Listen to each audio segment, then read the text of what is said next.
Hello guys and welcome to another video of our GMAT series. Today I'm going to discuss something very interesting. Today it's going to be a lot of myth busters. You know why? Because whenever I talk to any particular students over the years of experience also which me and my team have, whenever we talk to a particular student regarding their masters abroad, the major challenge which any student face or any professionals face is this: how exactly I'm going to fund? Because I'm pretty sure most of you believe that going for a masters abroad would cost you a bomb. It's actually true. But if done rightly, probably can be a very smart investment which you make, because definitely an investment is involved, be it high or low, and that's why, because there's an ROI also involved. Most of the people do their MBA to get that particular shift or a jump in their entire salary structure, to have much and much more better knowledge, and more knowledge means more money. But probably is spending 40, 50, 60 lakh is the only option? Are there some low cost master option available where I can still get the very same ROI and probably funding becomes a less worry for me? You know what something? These are some of the myths which I'm going to discuss today and burst some of the myth also in this today one very quick and interesting video. So what I'm going to discuss is that what are some low cost masters options abroad. Okay, let me start with that. See, whenever we talk about probably what are the top destinations for studying, be it any kind of masters, right? Definitely the first name which comes is as US. You have probably one of the top 5, top 10 universities all coming down from the United States of America. You definitely have Canada. Again, the second most popular destination, which is keeping in mind these days, thanks to also the post-Indian employment programs which is there, or probably you have much more of a settled life in Canada because it's more of an Indian space or Indian society out there. Right? Then definitely UK or the European countries becomes what the rest of the popular options for a lot of management colleges like London School of Business or Economics or HEC Paris. All of them comes from Europe, right? Then you definitely have our own Asia. You have colleges like ISB, the IMs, like the NTUs and NSUs and all of those particular colleges. Also towards the Southeast Asia, you have Hong Kong, you have China, and all of these particular colleges really accept. Last but not least, you have the Australia, New Zealand also. There are a lot of programs which are there, which currently people are preferring. So these are some of the top destination which people prefer. Now, when I talk about USA or Canada, or probably when I talk about Europe, now definitely the kind of money which is involved in these particular places is typically high. Is definitely typically high. The average fee somewhere goes to us, the entire particular goes close to a 60 to 70 lakh Indian rupees. Now 60-70 lakh Indian rupees is a big amount. Yeah, right. So how do you go about probably investing a much lesser amount? Now definitely when we are talking about investing 50-60 lakh, the ROI or the return on investment is also something which is very similar. So how do you go about investing all of this money but still getting probably lesser money invested but a much better ROI? Is something which we're going to discuss, right? So let me just show across some of the universities which are very interesting universities. Let me just show it to you across. Now, as per a very recent interesting survey conducted, these universities are called as value university. Now, what exactly is the value which I'm talking about here? Value universities are those universities where probably the investment which has been there is comparatively towards the lower end, but the ROI is something which has been more or probably almost on the similar front. And that's why these universities are called as the ROI or the value university by a recent survey done. Right? Let me just take you across through some of the names. Now you have Normale Superior or a Superior Sant'Anna. These are the colleges which are predominantly in Italy. Right? This college happens to be in Pisa in Italy. Now these colleges, no tuition fees, absolutely no tuition fees, and all the endowments covers the cost of living. The government and the colleges have such kind of plans which actually covers all of your cost of livings which is there. Right? When I talk about the next university, which is the University of Witwatersrand in Johannesburg, right? A very particular, very famous university back in South Africa, where the total cost. Now, when I talk about total cost, it covers your tuition fees as well as your cost of living, which is there. All of this is only close to 7,000 US dollars per annum. Only 7,000, right? And that is something that becomes a game changer because that's very low. If you're quick at maths, check the current dollar rate and just multiply it by close to 70, 72 and you can get the result yourself, right? When I talk about KTH or when I talk about Dresden or when I talk about Bonn University, now these are universities which are there in Germany, right? Now, Germany, most of the public university, now there are two kind of universities in you are in Germany. which is a public and a private university. Almost all of the private universities which are there, they teach in English, and that's why they have some kind of fees attached to it. But most of the public universities, the medium of speaking is the medium of language or the education is German language. Yes, the only catch is you should be a B1 or a B2 level proficient in the German language. It takes 3 to 4 months, so you better start it right now. Any public university in Germany, go ahead and study completely free of cost. In fact, there's a lot of options in the Scandinavian countries as well. And I'm pretty sure you must be knowing of the Scandinavian countries like Norway, Denmark, Greenland, Iceland. All of these countries specifically are very low on temperature, very cold countries, but the tuition fees paid is absolutely free of cost. And the on-campus job or also the kind of internship which you do, something which covers your entire particular process of your entire cost of living as well. That's why it makes it a zero or a nil investment or a very, very small amount of money. Right? You have Bonn, you have Dresden and KTH as one of the examples which have been toply ranked from that particular countries. Right? Definitely now moving, you have Monses, or even if you have the Freie University in Berlin. Again, some of the very, very good example. As you can see, the total cost involved is very, very near close to 5,000 to a maximum 8,000 US dollars per annum. Right? Which is a total bargain, and definitely these universities have been able to get a lot of interesting ROIs. Right. Talking about country-wise, just to give an example here, is that we have a lot of countries. I mean, when I talked about UK, US and all of these countries where definitely the living expenses is high, definitely your cost, the tuition fees or the cost of your school is very, very high. But if you look at some of the popular countries ranked as per the college, you have Germany as the number one option, you have Sweden, you have South Africa, you have Finland and you have Taiwan. As you can see, the average fees in Germany is close to $412 only. $16 as low as it for Sweden.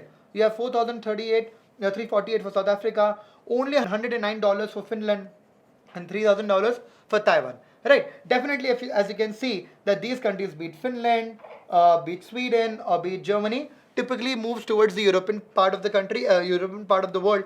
That's why the average cost of living is high. But thanks to the lower average tuition fees, it makes it a good investment. None of them going more than close to a 10,000 US dollars per annum, which is definitely the bargain which is there, max to max. Right? Now that is something which makes it very, very interesting and exciting to go and study in these particular countries where the average cost of living is high, so the tuition fees is less. If the tuition fees is less, then probably you have some other options and all, and you have a lot of endowments. There's something called as TA and RA, that is your teaching assistantship and research assistantship, which any particular college is liable to give to you, provided I have the kind of profile. You can check out our other profile building activities and scholarship related videos to understand much more of it, right? And then you can go ahead and do it. But I'll be very, very honest in this particular part, is that not everyone happens to get a particular scholarship. Not everyone can get into one of the top colleges which are there. But I'm pretty sure just like you and me, everyone wants to go and do their MBA from a top B school. Now, is going to a top B school into the top 10 in the world, spending a 60-70 lakh on a minimum is the only thing? How about I break the myth? How about tell you some of the colleges which are still in the very same place in which you probably want to go, come around in the very same ranking, but maybe they are not very, very famous, but the average cost of attendance and the average GMAT score is also pretty low as compared to these colleges, but the placement and your acceptance rate is something which is very, very interesting. You know what, let me break some myth here and let me showcase some of the names which are there. When I talk about finance specialization, NYU Stern, a top-notch university for finance. As you can see, it goes to a good 75 to 80,000 US dollars per annum. That is the annual fees. Acceptance rate is only 11%. The average GMAT score which is required is close to 700 plus. The placement is good as a whooping 89%, and the average starting salary is close to 125,000 US dollars per annum. But as you can see on the right hand of your screen, you have Zicklin School of Business, you have University of Rochester, you have UIUC, University of Illinois Urbana-Champaign. Now if I look at Zicklin, the average fees is comparatively very, very less. It's only 30,000 US dollars per annum compared to a 75 at NYU Stern. The acceptance rate is as high as 40%. GMAT score is comparatively low. Whereas it asks for a 700, it's only asks for a 640 to a max 650. Placement is 87%, almost the same, and the salary you get is a 1,500,000 US dollars per annum. Sounds interesting, right? Again, these are, when we look at the ranking of the particular school, there's something called as world ranking which is there, right? Where you go in your top in something called as the top 10 B schools in the world or top 10 colleges to do an MBA, which gives you a holistic B school ranking. But none of you actually look into what kind of specialization do we require or what is the kind of domain specific colleges which is there. Now these colleges may not be in the top 10 or even top 15 or top 20 in the world, but these are actually in the top 5 in a particular specialization as it is mentioned. And on the cherry on the top is that the average fees is comparatively less, the GMAT expectation is comparatively less. You have a almost the same placement percentage and almost the same starting salary. When I look at Rochester, only 40, 42, 32 is the your entire acceptance rate, which is much better than your 11 at NYU Stern. 670 in GMAT and 93% of placement rate. That's better than what you're getting in NYU Stern, 122,000 US dollars per annum. Amazing, isn't it? When I look at UIUC, again, 35, 65, a GMAT score of only 650, 90.9% is the placement rate, and then 95,000 US dollars per annum is the starting salary. Right? Let me look at some other specialization. Marketing. Now, Kellogg Business School is the best. It's one of the top most colleges, the top college in the world to do your marketing specialization. Right? Colleges like Kellogg or Wharton. Right? As you can see, 20% acceptance rate, a very, very tough and interesting GMAT score of 732. Placement is 94 and 130,000 US dollars per annum is something which someone is getting. Right? And you can look at the particular fees also. But when I look at Fordham, when I look at Carlson, when I look at Michigan State University, you can clearly see the entire fee structure is very, very less as compared to what Kellogg is offering. Right, which is a top-notch university to look up to into marketing specialization. You can see the acceptance rate is far, far better than what it is being given there. The average score for GMAT is pretty less. Right, it's a 600 for Fordham, 690 for Carlson, 660 for Michigan, and the salary bandwidth is somewhat close to what they are offering. So it's a very, very simple takeaway here, guys, is that yes, ranking is important, but it is not the entire particular process. Yes, you need to shell out a good amount of money. And it's a complete myth that only if you spend a 50, 60, 70 lakh for a year, then only you can get into a good university, then only you can have the ROI. You have some of the, just a small set of example, guys. I mean, with us, we can explore some other options also, but just some of the names where we have been able to send people into the colleges, or we have been able to help people understand there are other colleges also where you do not need to shell out so much amount of money. ROI still more or less remains the same.